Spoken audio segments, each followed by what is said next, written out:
What's up with my APA family? It's your boy L, APA, coming through with another video, some content for your mind, your soul, you already know. And as always, man, on this channel, you guys already know what we kick, man. We kick them tails for the youngsters and the reoffenders, just as a reminder, or as a prompt, not to go down that path, right? And if you do shit, you're the one that's gonna be paying for the consequences. And as you could tell by that good old caption, that thumbnail, that uña. Robbing somebody for a 16 gauge. I mean, plain and simple. That's basically what it comes down to.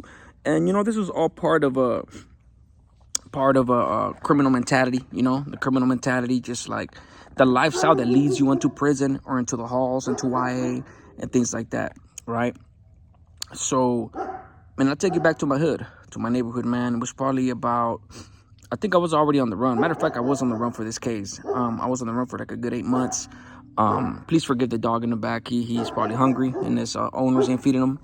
But yeah, man, this dude, man, and I knew him well.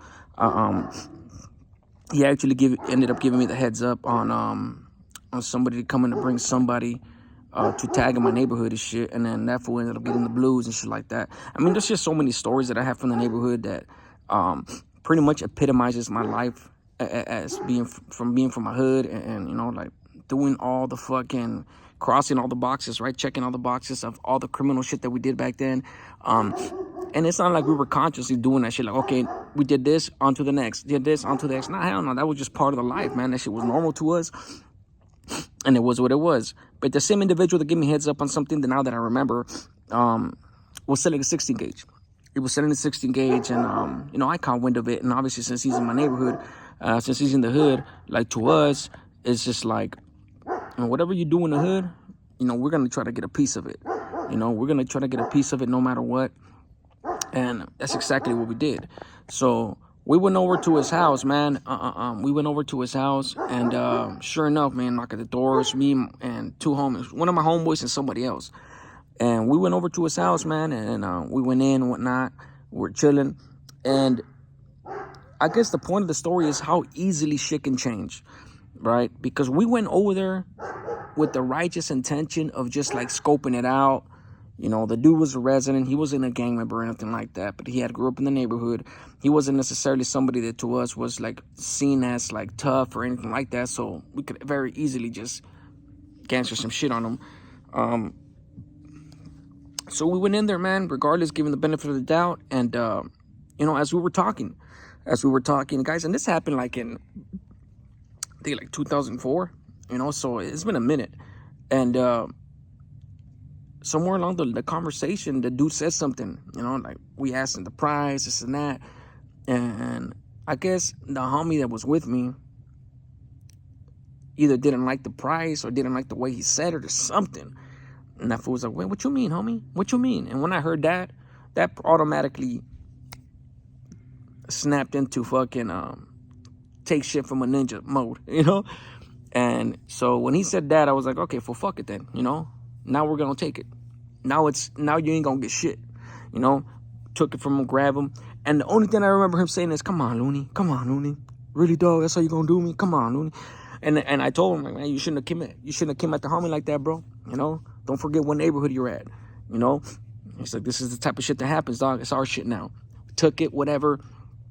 And you know, to this day I feel bad. to this day I feel bad because, you know, that was his shit, you know?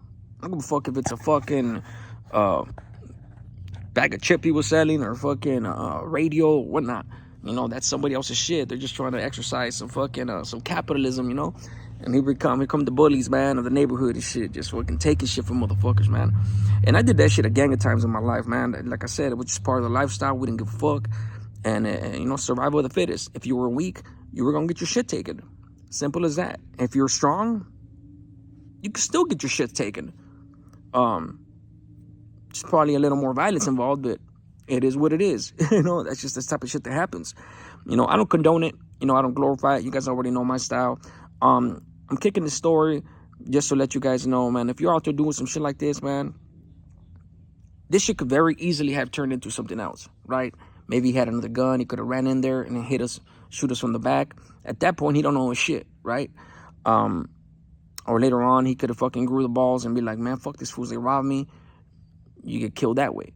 You know, no matter how you slice it, there was definitely a potential for them, for it to end up more positive for us, or at least to end up more negative for us than positive, as opposed to the positive that happened. And not to mention that I felt bad because I kept seeing this fool around the neighborhood, and after that, he really talked to me for obvious reasons.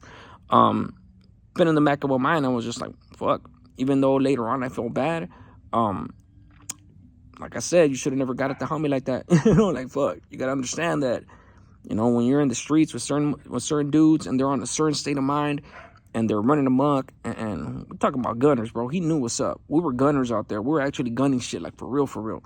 You know, we did time for that shit. And they knew, but he knew that. You know, he knew that. So I think that's why he probably didn't even, like, try to come back, because he understood that motherfucker was always strapped up and shit like that. So, you know, you learn from your mistakes, man. That's what it is. But yeah, man, I appreciate you guys tapping in every day, man. This one was shorter rather than longer because, you know, I wanted to get to the point fairly quick. It was just a quick little shotgun story real quick. 16 Gage robbed a dude. Unfortunately, if you're listening, homeboy, Spencer, you know who you are.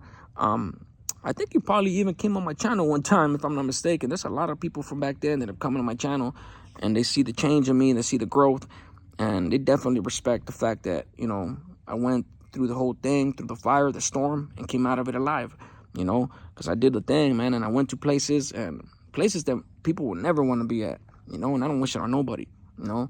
With that said, just remember, guys, when I say this, one life less, a smart man learns from his mistakes, but a wise man learns from other people's mistakes. You guys be good, my APA. Subscribe, hit that like, man. We're already halfway to 1,000. Got a few things in the works, especially recovering. You know what I want to recover? My other channel. We'll see what happens. You guys be good.